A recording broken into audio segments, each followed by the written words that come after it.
Class 10th, the main course reader book, First Flight, Chapter 3, Two Stories About Flying, Part 2nd, Black Aeroplane by Frederick McCarthy Forsyth. Forsyth is a best selling English novelist and he was a former spy with the British military.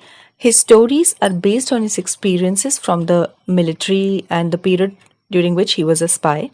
His writings are mostly thrillers, and thriller is a plot where surprising events keep unfolding throughout the storyline and keep the reader engaged and excited of what is going to happen next. This lesson is a psychological insight of a character under stress. Let's decode that statement. When I say character, I refer to the pilot of a plane known as Dakota DS 088. It is a huge military carrier plane which was used in British military, but right now it has been retired. When I say stress, I refer to the situation of the dark storm clouds in which the Dakota was caught during its flight, which was dangerous. And when I say psychological insight, it refers to a quivering situation where the reader is upheld in a sort of mystery. So let's get started with the chapter. The storyline is set on an evening when the pilot is taking flight. The pilot is the narrator of the story. So he says the moon was coming up behind the east and the sky was completely clear. He could see the moon and the sky. There were no clouds in the sky. And he was happy that he was going to be flying back home and he could see the clear countryside because everything was completely clear. He was flying the old Dakota airplane and he was headed to England over France. He was very happy to be going home for a holiday with his family and he was completely expectant that he will reach his place at around 1:30 early in the morning. As he started his flight, he contacted the Paris ATC, the Air Traffic Control.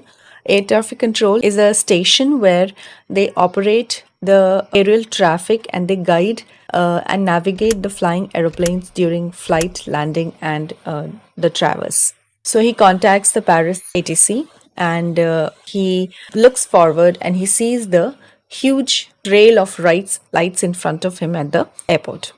He switched on the radio and he says, Paris Control, Dakota DS 088. He introduces himself and he says that I'm going to England. And in return, the ATC responds that it gives him the direction. They say that you have to turn 12-degree west, and that is all.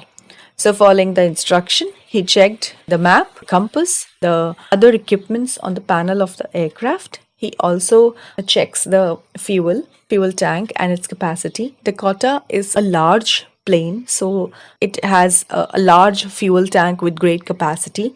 So he switches on to his last fuel tank and he knew it was sufficient for him to reach England. So he turns 12-degree towards west and begins his journey, thinking that he was going to be right at the time of that good English breakfast. Everything was going to be well and it was an easy flight. Everything was perfect.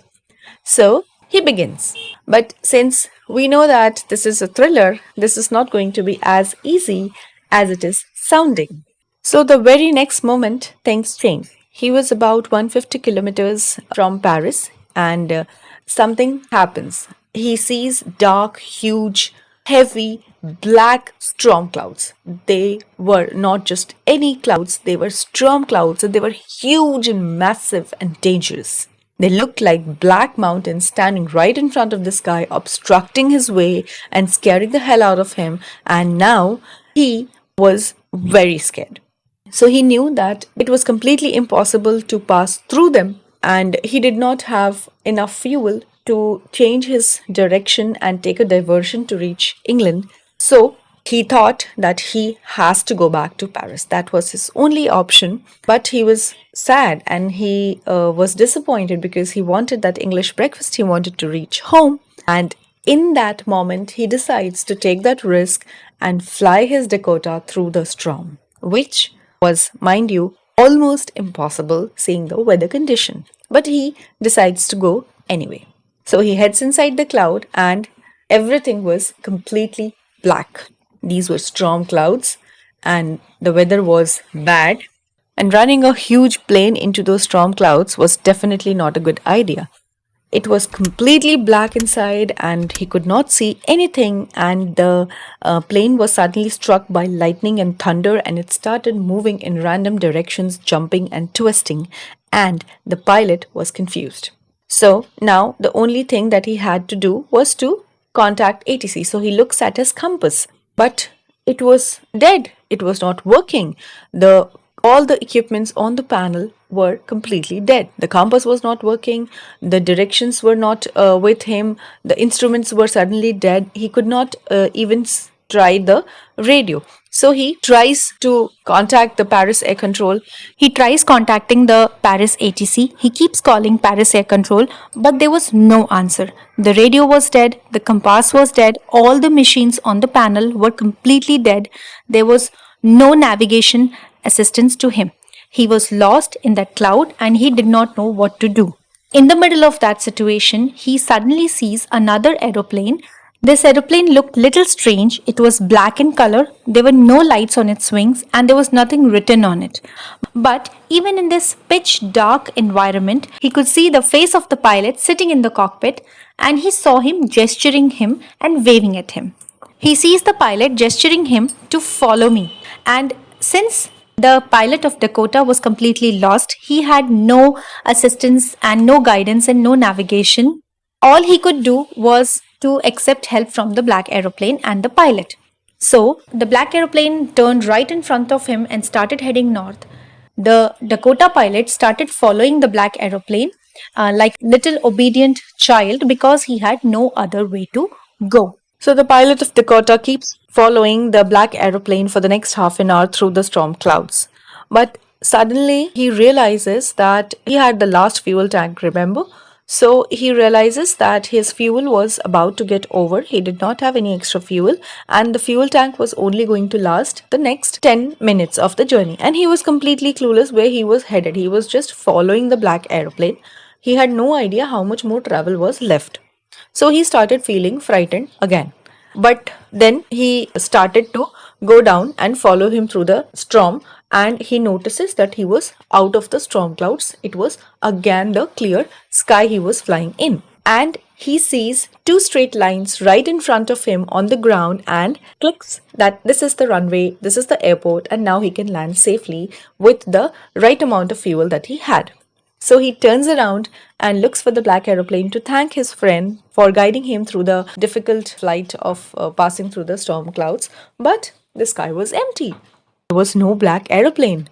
It was gone and it was not to be seen anywhere. So, anyhow, because he had limited fuel, he just lands on the airport and he comes down and he walks towards the ATC. He says he is not sorry for walking away from Old Dakota because he could have crashed and he could have died. Dakota was his plane and he was loyal to the plane as a pilot. But when the plane was stuck in the storm, he knew that it was the plane that was going to kill him. So, since that did not happen and he landed perfectly, he kind of loved back his plane and he was happy to land again. He was not sorry. So, he lands and he goes towards the ATC and he reaches there. There's a woman sitting there on the center. He goes and asks her that where's that other pilot? He would have landed right around me before or after. So, I want to thank him. The lady looks at him with a strange look and she laughs and he says, what's wrong with you? There was no other aeroplane. You were only person who were flying in this huge storm, and there were no other planes in the sky. And he was confused because the lady was pretty confident. She says there is no other plane on the radar, and the radars don't lie. Now, the pilot of Dakota was confused. So he says that who helped him because there were no equipments, there was no radio, there was no contact with ATC, he was on limited fuel, but he still lands safely. So, who was the pilot on the strange black aeroplane flying in the storm? He saw it very clearly without lights. He was confused. There the story ends. Now, this story is a mystery, is a thriller because events kept changing throughout the story. We were completely not sure what was going to happen next. The moment we think that the pilot is safe and he's going to land, something new happens. So it was a mystery and a thriller. And this story is a perfect balance of mystery and miracle also. Mystery because we still don't know who was the pilot of Black Aeroplane and who helped him to land safely. Miracle because provided the situation, he had a limited fuel tank, he had no controls working, he had no contact with the ATC, he was headed into a dark, dense storm cloud which was impossible to fly through. He still lands safely. That itself is a miracle in itself. So, this was the story, The Black Aeroplane, which was a mysterious thriller leaving the reader in queer what exactly happens.